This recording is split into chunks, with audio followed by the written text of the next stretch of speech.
If you're a shy person, if you consider yourself shy and want to finally break free from that shyness, in this video, I'm going to share with you some practical exercises that I'm sure will bring about big changes in your life.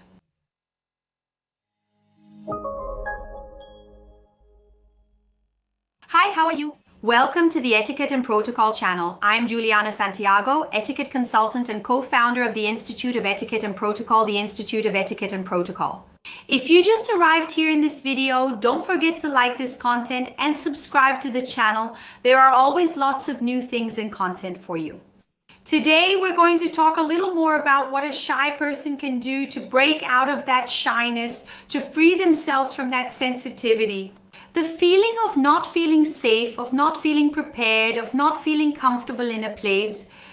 So if you fit into this situation or have even gone through a situation where you felt shyer, more withdrawn, more insecure, I'm sure the exercises I'm going to share in this video will help you a lot, and it's interesting for us to point out a few things even before I show you the exercises.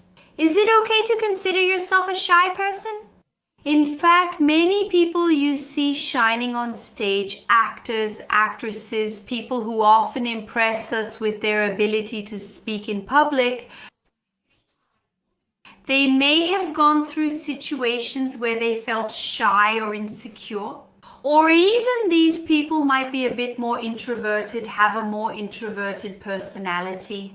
So there's nothing wrong with having that personality, feeling more insecure in certain situations, going to a party and feeling a bit more nervous. There's nothing wrong with that.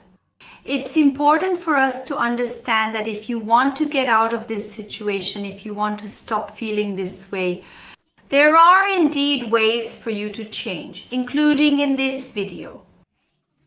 I'm going to give you some exercises that if you start doing them tomorrow, I'm sure they'll help you a lot. So there's nothing wrong, you can relax and let's get to these exercises. That's what I'm talking about. I'm going to give you the first exercise you can do, and I think it will help you a lot. It's about you starting to greet more people at events and places you go to, for example, when you arrive at work. You greet people, even if it's just a wave or a simple hi, you make an effort to greet them, right? You meet someone in the elevator, you greet them, and it's not just about saying hi, how are you? You look this person in the eye, you smile. You create an interaction there, even if it's not verbal, with that person, because just by greeting them, showing a smile, looking at them, that already shows you're more confident than you. You're someone who is more open to connecting, to relating with the other person. And it even makes the path a little easier for the other person to connect with you. And this can be a very positive path for you if you're shy, because by showing yourself open to making connections with other people, those who are more outgoing will start a conversation with you. That will be a natural connection. So just by you, even without saying a word, changing the way you greet people, that will already connect you with the other person and they will feel more open to interacting with you. Here I mentioned greetings without touch, right? So a wave, eye contact, a smile. But if you are at a party too, or if you go to a party next weekend, you can try greeting more people. So sometimes you have the habit of only greeting the host, but how about greeting other people you know? There are many people who, because of shyness, even know other people who are at the event, but can't bring themselves to approach them. And this can be extremely negative for you because people might think that you are snobbish, that you don't want to interact, when in fact it's quite the opposite. You actually do want to, but you don't give any signals or show the other person that you're really looking for that connection, which makes the other person have a wrong impression or interpretation of who you really are. So how about at the next event? Then you try to greet more people, try to get into an elevator and actually greet the person. With eye contact, with a smile when you arrive at work there in the office, wave to your coworkers, make eye contact, show a smile. This will help you a lot. It's a simple exercise that can start with a wave, a smile, or eye contact. And little by little, gradually, you'll start to change.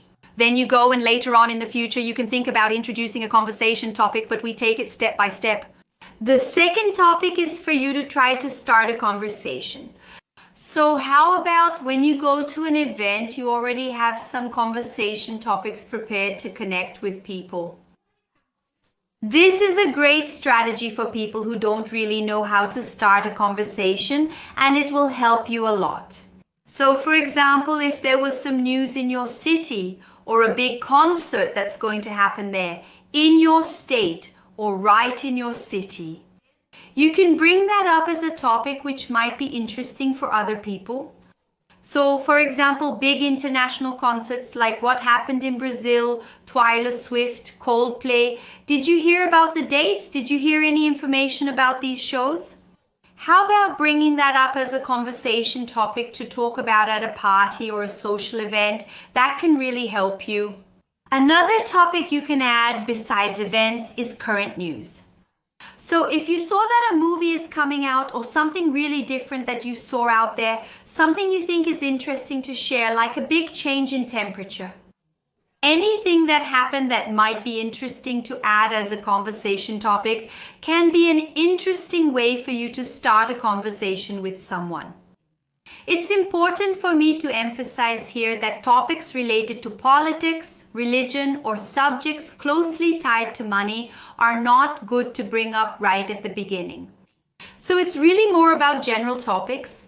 So maybe something more pop culture, something you saw on television, some news about an artist. Something that's simple and easy to share, and that can bring up a topic for conversation. Of course, just saying things like, oh wow, the weather turned right. Wow, the weather is really bad. That kind of topic ends up putting you in a box as someone who doesn't have much to talk about, and I don't want you to be there. But if you bring up some information, for example, about the change in temperature, make sure it's relevant. That becomes something interesting. And people there also start wanting to talk to you, and your conversation becomes a topic in that group or with someone. So I think these can be some interesting ideas for you to introduce and for you to have this kind of repertoire. It's interesting for you to stay tuned in to current news. So when you're about to go out, take a look at what's going on. This will help you a lot, even when someone asks you like, wow, did you see that such and such artist is in our city? I saw him around, so you'll already have an answer to give. Wow, I really saw that. How interesting. So you're up to date with the news. It not only puts you in a position to bring up new topics, but also to share with other people other subjects that are discussed there. Another fundamental point is not to avoid looking at people. Usually, shyer people have a bit of difficulty maintaining eye contact and end up looking down a lot or looking to the side. And because of that, the other person who is there close to you makes a judgment that you are an insecure person, that you are also someone who doesn't want to connect, and this can be extremely negative for you. So practice talking to people, looking at them, looking at their face. Of course, you shouldn't stare at the person or look at them with a serious face. Your facial expression should be positive, but you should make eye contact, especially when you're talking to someone or having a conversation. All of this will help you lose some of those traits of shyness and also that impression that you are a shy person. This will help you a lot. Juliana, how do I manage to look at someone's face? I have a lot of difficulty. I just can't do it well. A very positive strategy for you is to try to keep your gaze here in this area between the person's eyes and mouth. By maintaining eye contact in this region, you will be seen as someone who actually makes eye contact, and the person will feel happier. Because people don't like talking to someone who seems like they're not paying attention. So be very, very careful. Another thing that will really help you lose those signs of shyness is to keep your phone put away in your pocket. your bag, or anywhere else. While you're at a social event, so you're at a party, or even at a corporate event where there's going to be interaction and exchange between people. Forget about your phone, leave it put away. Why? Usually shy people want to pass the time, they want to find something to do, so it doesn't show that they're shy. And then sometimes out of convenience, they stay on their phone. What happens if you go to an event and spend the whole time on your phone? People feel like you're not really willing to connect, to interact, and they end up not approaching you, which can be very negative for you if you're trying to open up, if you're trying to expand your network. So put your phone away, keep it in your bag, and try to avoid using your phone. But I wanted to ask you a question. Do you have your phone in your hands right now?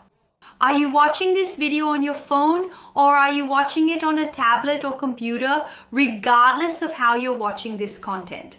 I'd like to ask you if you've already subscribed to this channel. Have you already subscribed to the Etiquette Protocolo channel? If not, subscribe to the channel and like this video.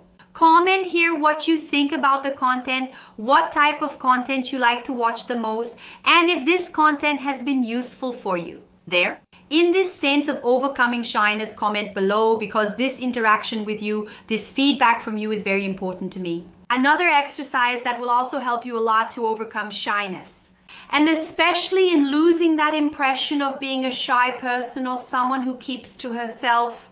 It's about you listening carefully to what the other person says to you. So every time you talk to someone and the person starts telling you a story, telling you something they did, some news, really listen, show the person that you're listening. Really try to show them that you're interested in what they're talking about. Show expressions, so that the person really feels that what they're talking about is important, that the news they're sharing is actually something relevant to you. And if possible, dig a little deeper there. During that conversation, ask questions. For example, someone tells you about a trip, about an experience they had while traveling. And then let's suppose that she went through a very difficult, very turbulent situation. You can then ask, wow, did you solve it afterward? Was there anyone else with you at that moment? How was it after that situation passed? How did you feel? Try to ask the person, That shows that you're interested in the other person, and it helps you get out of your shell a little. From that more introspective person, that person who keeps to themselves, and it puts you in a place where you're someone who's interested, you want to know more about the other person. In fact, it's a very interesting tool even for extroverts, because it helps generate a really interesting kind of charisma. People start to see you in a different way. But especially for those who are shy, this can be a wonderful resource and tool, which, by the way, very few people actually use. Very few people have this habit of showing through nonverbal expressions that they're interested, and also of asking questions. Ask questions afterwards, Try to ask questions about the topic to add to the conversation. The person will talk and engage more, making the conversation more positive. Gradually, you'll overcome shyness and feel more confident in group discussions. Another thing that will really help you is having good posture. Unfortunately, it's no use to stay all hunched over or even keep your arms crossed. You saw that when I hunched over, I went out of the video frame, right? It's important to show that you are present. And just like eye contact is essential, your body has a very strong power of communication. Body language is a subject that has been studied for many, many years, and it's more than proven that many times, without the person saying a single word, she already creates sensations, and we interpret who she is, what she feels, and how she sees that environment. So keeping an open posture, your gaze when you walk always with your chin, always parallel to the ground, never too high, never too low, your body never too hunched, always ready to communicate and show your presence, to really demonstrate your presence, will truly help you a lot. And you might be unsure about which nonverbal expressions, what is the right way for you to walk. That will show a positive expression and body language. What should or shouldn't be done. I show all of this in my etiquette and good manners training, a very comprehensive course on this topic, already taken by thousands of people. And if you haven't participated yet, if you haven't become an Institute of Etiquette and Protocol student, point your phone at this QR code here or click the link below. From this video, you will have access to our training. Sign up for our training if you've never taken a course with us before. By using the coupon YouTube, you get access to a very special discount, so make sure to sign up. I would love to have you as a student. And in the course, I talk about everything related to posture, how you should sit, and also greetings in a more detailed way. Everything so that you can actually feel more confident and overcome shyness, because just like you're watching this video, overcoming shyness is something you can train. If you know what to do and what needs to be done for you to be seen as a more outgoing person, less introspective, less shy, you move out of that place and become a confident person, someone who is open to new connections and does a lot of networking. And all of this can be trained, right? By applying these techniques and the many others, the countless ones that are in the course, actually, I have a student who is very, very shy. She had a lot of difficulty. She didn't even know how to join a conversation circle. And after she did the training, she changed so much that even her family noticed the change and commented on it to her. She even brought many people to the training because it truly makes a big difference, you know? Like when you have control over what needs to be done and you know that what you're doing is right, this is a very positive path and the course explains it well. One positive thing I have to tell you about overcoming shyness is this. It's much easier for you as a shy person to start using connection tools, body language, and to promote networking. To apply these strategies and knowledge and achieve better results than an extroverted person, because many times extroverted people slip up a lot, you know? They make a lot of mistakes. Sometimes they're a bit more over the top and don't realize they need to improve. So you who are a shy person, and by doing these exercises that I taught in this video, I'm sure you'll already see an amazing improvement. And if you want to improve even more, the training link is right below. And if you want to know more about social etiquette, about social etiquette blunders, there's a video right here for you to watch next if you want. Later, I'll come back to talk about mistakes that extroverted people make. They think they're too cool, and the mistakes they make, let's talk about them. If you think that's a good idea, I'll return soon with more updates. Thanks, and see you in the next video. Bye.